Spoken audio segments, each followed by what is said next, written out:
याद नहीं आ रहा। अरे कल ही तो पढ़ा था, फिर भी याद क्यों नहीं? सच बोलो, कितनी बार स्टूडेंट्स क्लास में यस बोलकर नोट करते हैं कि समझ आ गया, बट नेक्स्ट टाइम जब आप रिवाइज करवाते हो तो उनका ब्रेन बोलता है। और शॉकिंग ट्रुथ तो ये है कि स्टूडेंट्स वीक नहीं हैं, स्टूडेंट्स नालायक नहीं हैं, ह्यूमन ब्रेन ही इंफॉर्मेशन को फॉरगेट करने के लिए डिजाइन है।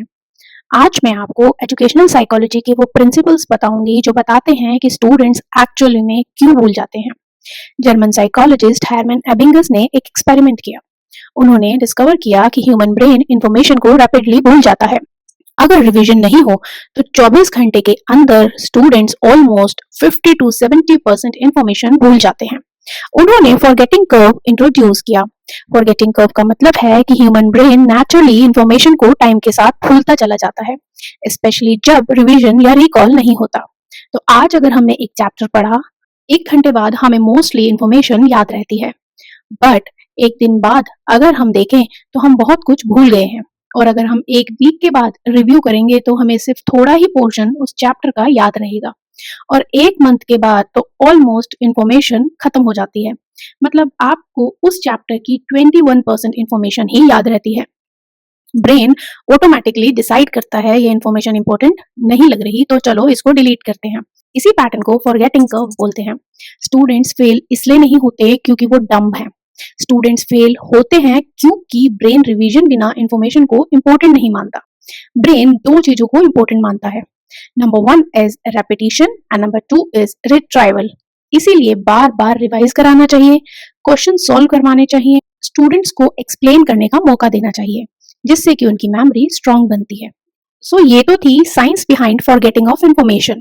चलो अब मैं आपको बताती हूँ कि और क्या प्रॉब्लम्स होती हैं जिनकी वजह से स्टूडेंट्स भूल जाते हैं जल्दी, और जो ऑलमोस्ट हर क्लासरूम में चल रही हैं। सबसे पहले है पैसिव लर्निंग। स्टूडेंट्स सुनते ज्यादा हैं, सोचते कम है। मोस्ट क्लासरूम्स में लर्निंग पैसिव होती है। टीचर बोल रहा है, स्टूडेंट्स बस कंज्यूम कर रहे हैं।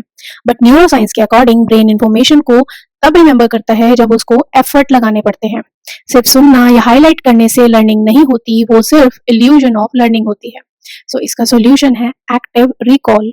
ये एजुकेशनल साइकोलॉजी का सबसे पावरफुल मेथड है। मतलब इंफॉर्मेशन को दोबारा रीड करो, खुद से रिट्रीव करो। चैप्टर पढ़ने के बाद बुक बंद करवाओ और स्टूडेंट से क्वेश्चन पूछो, उन्होंने क्या सीखा, और उसी टॉपिक को वो अपने वर्ड्स में एक्सप्लेन करें। जितना ब्रेन रिट्रीव करेगा उतनी उनकी मेमोरी स्ट्रांग होती जाएगी। नेक्स्ट प्रॉब्लम जो है वो है कि लास्ट मिनट क्रैमिंग। ब्रेन को इंफॉर्मेशन को लॉन्ग टर्म मेमोरी में कन्वर्ट करने के लिए टाइम चाहिए होता है। अगर आप एक ही दिन में 8 घंटे पढ़ेंगे तो वो कम इफेक्टिव होगा। सो क्रैमिंग से इंफॉर्मेशन लॉन्ग टर्म मेमोरी में नहीं जा पाती है और ब्रेन ओवरलोड हो जाता है और वो परमानेंट नहीं होती है, इसीलिए स्टूडेंट्स उसे भूल जाते हैं। इसका सॉल्यूशन है स्पेस्ड रेपिटेशन। मतलब सेम इंफॉर्मेशन को स्मॉल इंटरवल्स में रिवाइज कर। ये टेक्निक फॉरगेटिंग कर्व के कॉन्सेप्ट को ब्रेक कर देती है। तो इसके लिए एक प्रैक्टिकल टिप ये है कि आप रिवाइज करें 1 दिन के बाद, फिर उसे रिवाइज करें 3 दिन के बाद, फिर से उसे कुछ टाइम इंटरवल के बाद रिवाइज करें। बस इतना सिंपल सिस्टम और अटेंशन मल्टीपल टाइम्स इंप्रूव हो सकती है। नेक्स्ट मिस्टेक जो स्टूडेंट्स करते हैं वो है मल्टीटास्किंग। मल्टीटास्किंग से अटेंशन फ्रेगमेंटेड हो जाता है। हमारा ब्रेन मल्टीटास्किंग नहीं कर सकता। वो रैपिडली टास्क को स्विच करता है और हर स्विच पे मेमोरी वीक हो जाती है।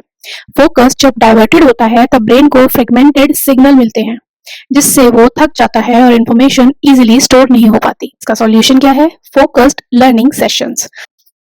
आप अपने स्टडी रूटीन को 30 मिनट तक के डिस्ट्रैक्शन फ्री स्टडी सेशंस में डिवाइड कीजिए। 2 घंटे डिस्ट्रैक्टेड स्टडी से ज्यादा इफेक्टिव हो सकता है 30 मिनट्स का distraction free study sessions. Next factor क्या हो सकता है कि स्टूडेंट भूलते हैं, वो है बच्चों के इमोशंस।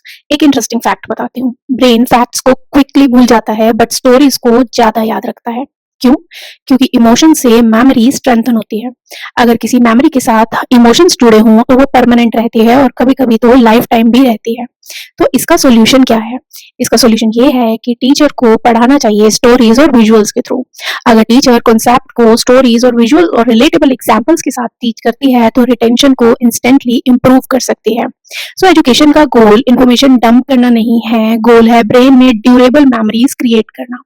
और स्टूडेंट्स लेजी नहीं होते, ह्यूमन मेमोरी नेचुरली फॉरगेटफुल होती है। जब टीचिंग साइकोलॉजी के अकॉर्डिंग होगी तब लर्निंग एफर्टलेस लगती है। और इफेक्टिव भी होती है। अगर हम स्टूडेंट्स को कैसे याद रखना है सिर्फ ये सिखा दे तो एजुकेशन कंप्लीटली ट्रांसफॉर्म हो सकती है। अगर आप टीचर हो, स्टूडेंट हो, पेरेंट हो, तो ये याद रखो कि जो रिपीटेड एक्सपोजर है वो फेमिलियरिटी क्रिएट करता है।